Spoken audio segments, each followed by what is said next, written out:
So here's what I find funny. The media ran us up and down the wall, talking all that trash about us. Oh, well, the Bengals couldn't get Trey Hendrickson signed. The Bengals butchered Trey Hendrickson deal.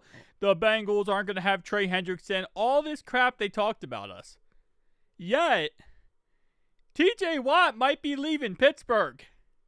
And the media is not ripping the Steelers apart. Now, I will give credit where credit is due. The Brownies did get ripped apart by the media in every way possible when they potentially was going to lose Myles Garrett. Obviously, they ended up keeping him. It is what it is. It sucks. I hated it because there was always these rumors that TJ Watt would leave if he does not get a contract worked out with the Steelers. And it looks like those contract negotiations are going absolutely horrific. And I can't say I couldn't be happier. Because if TJ Watt's not in this division, my quarterback gets sacked less times. I can't say a whole lot less, but he gets sacked less times because we do play this team twice a year. So that's a W. If Myles Garrett was also not in the division, that would have been the most beautiful day ever. But sadly, Myles Garrett decided that money was the most important thing, and he didn't follow through on his wanting to leave Cleveland to go win a Super Bowl with a actual contender. He said he wanted to go win a Super Bowl and actually, play with the best of best.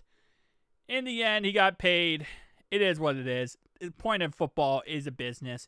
Your point is to go out there and get paid. But some players do chase legacy over a paycheck. Nonetheless, though, shout out to Pat McAfee for talking about this. I do want to go ahead and cover this one segment right here. So let me go ahead and play it.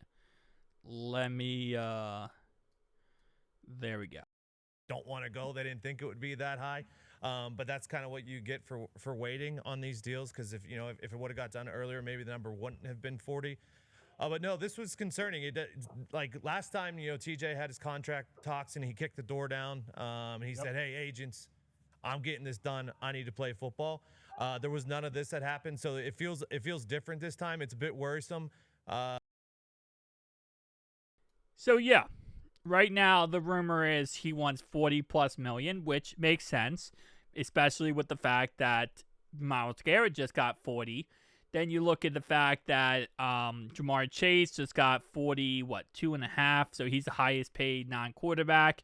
So him and Micah Parsons, TJ Watt and Micah Parsons, they want to get paid. They want to get paid that big boy paycheck, that insane amount of money. And I will forever say these contracts are getting ridiculous. These contracts are getting absolutely stupid. I think these contracts are just like, they're mind-bogglingly off. Not awful, but mind-bogglingly just too much, okay?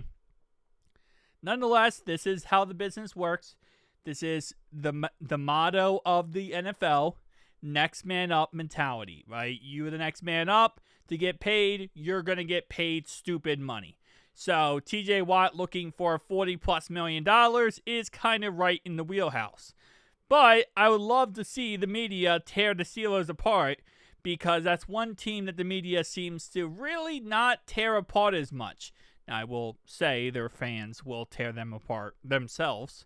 So it's like, why, kick someone while they're down pretty much with the Steelers. But the media loves the Steelers. They love freaking talking great things about the Steelers.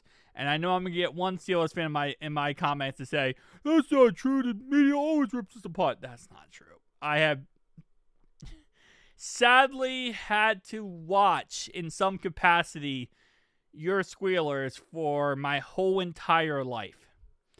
And it is the one team I hate more than any other team for a good reason.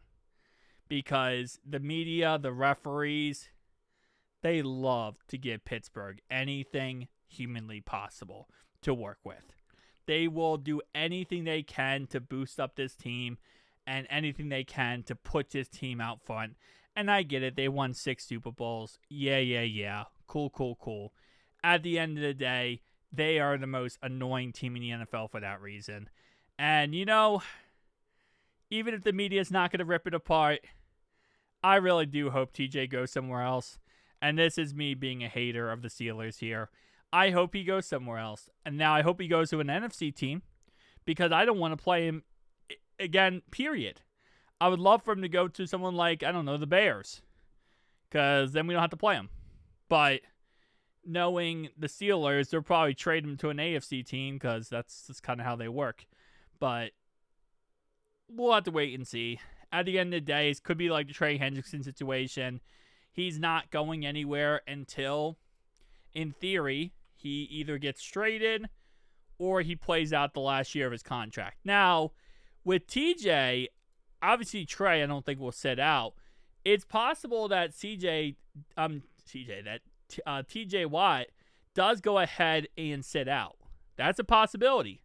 I'm not sure too much about his character. I don't say character, but how he is as a player. But I mean, he is making this year $30.418 million, which obviously, if he wants 40-some million, that's going to be way less than what he wants. But we'll have to wait and see. He is also 31 years old. He's going to be 31 when the season kicks off. That is he's going to be 32 when the season kicks off. That is insanity. 40+ million. Wow. Okay. Well, I'll definitely say, it is what it is. But again, hopefully he goes to an NFC team. I'm baffled. I'm really baffled by these contracts nowadays. Like, I get it. These players, they're risking their lives and, livelihoods for the future playing this dangerous game. I get that. Just 30-40 million a year, man. Like, we're talking about generational wealth to like extreme measures. Yeah. Anyway, tell me down below your thoughts, opinions. I'll see you guys next one. I also think I fixed my microphone. Tell me down below if I fixed my microphone or not. I turned down the gain on it, so I shouldn't make that weird static noise anymore. But peace out, guys.